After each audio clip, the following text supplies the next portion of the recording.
তবে ইউনূস সাহেব যদি থেকেও যান কোনো কারণে, সবাই যদি রাজি হন, ইউনূস সাহেবের থাকাটা নীতিগতভাবে উচিত কিনা এটা নিজে তিনি চিন্তা করবেন, কারণ উনি অনেক বড় মাপের মানুষ।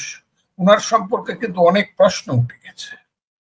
উনি বাংলাদেশের রাজনীতিতে এখন যে জায়গাতে নিয়ে গেছেন, এই যে দুইজন ছেলে 5 আগস্ট কেন্দ্রিক যারা ছিলেন, সমন্বয়ক ছিলেন, যারা এখন উপদেষ্টা আছেন, তাদের ব্যাপারে বিএনপি সিরিয়াস যে দেশ শুধরে যায় বিকজ অফ দের, যে তারা এখন আর নিউট্রালিটি, এটা নিউট্রাল গভর্নমেন্ট না, বা ইন্টারিম গভর্নমেন্টের মন্ত্রী হিসাবে বা উপদেষ্টা হিসাবে তারা আর কাজ করতে পারতেছে না।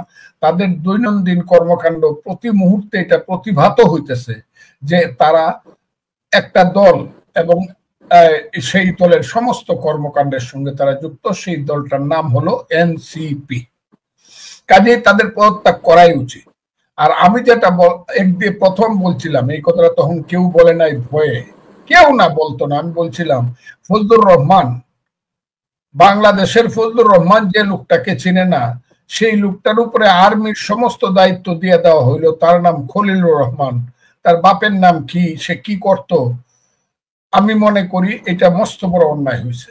আজকে কিন্তু এই কথাটা সবাই বলতেছে এবং বিএনপি খুব সুস্পষ্ট ভাবে বলছে যে খলিলুর রহমানের মতো একজন লোক, যিনি আমেরিকাতে রজার রহমান নামে নাম রেজিস্ট্রেশন করে নিছেন, এটারে কি বলে, সিটিজেনশিপ নিছেন, তার মতো একজন লোক এইখানে এই দায়িত্বে থাকতে পারে না, তাকেও পদত্যাগ করতে হবে। আর আজকে ফয়েজ আহমদ নামে একজন, ওই ইউনূস সাহেবের কি বলবো, তার যে একজন নির্দিষ্ট একজন খুব গুরুত্বপূর্ণ প্রতিনিধি, ইউনূস সাহেবের যে কত সহায়তাকারী লাগে, এবং তারা সবাই হলো বিদেশি, যাদেরকে আমি বলি রবার্ট ক্লাইভ, 1757 সনের কালো রবার্ট ক্লাইভ। এরা, ওই রবার্ট ক্লাইভ সাদা ছিল, এরা হলো কালো রবার্ট ক্লাইভ। ইউনূস সাহেবের কত লাগে আমি জানি না। এই ফয়েজ আহমদ যে ধরনের উদ্যুক্তপূর্ণ এবং এটা কি বেয়াদবি কথা বলছে বাংলাদেশ এবং বাংলাদেশের মানুষ এবং রাজনৈতিক দল নিয়ে এবং সেনাবাহিনীকে নিয়ে, বিশেষ করে Faiz Ahmed should be arrested, তাকে গ্রেফতার করা উচিত। সেনাবাহিনীকে যে বেয়াদবের মতো কথা বলছে এবং বাংলাদেশ নিয়ে। কাজেই ইউনূস সাহেবের এই মুহূর্তে থাকা না থাকাটা ওনার ইচ্ছার উপরে নির্ভর করে, কিন্তু এখন বোধহয় আর এইটা মরালি উনার, নৈতিকভাবে উনার থাকা ঠিক হবে কিনা উনি এটা চিন্তা করা উচিত খুব ভালোভাবে। কিন্তু ওই তিনজন তো না, এটা আমি মনে করি। এবং এটা থাকলে এই দেশের নিউট্রাল ইলেকশন হবে না।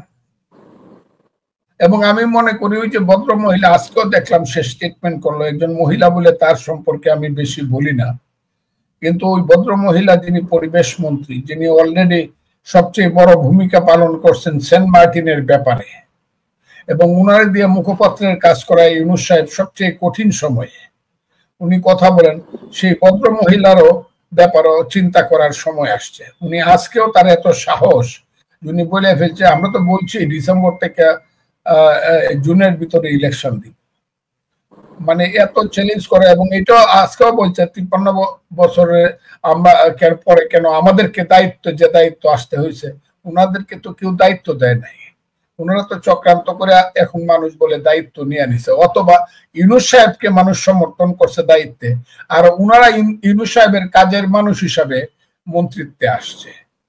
এ হলো কথা। এই মহিলারা দেওয়া উচিত, উনি বড় বেয়াদবের মতো কথা বলে।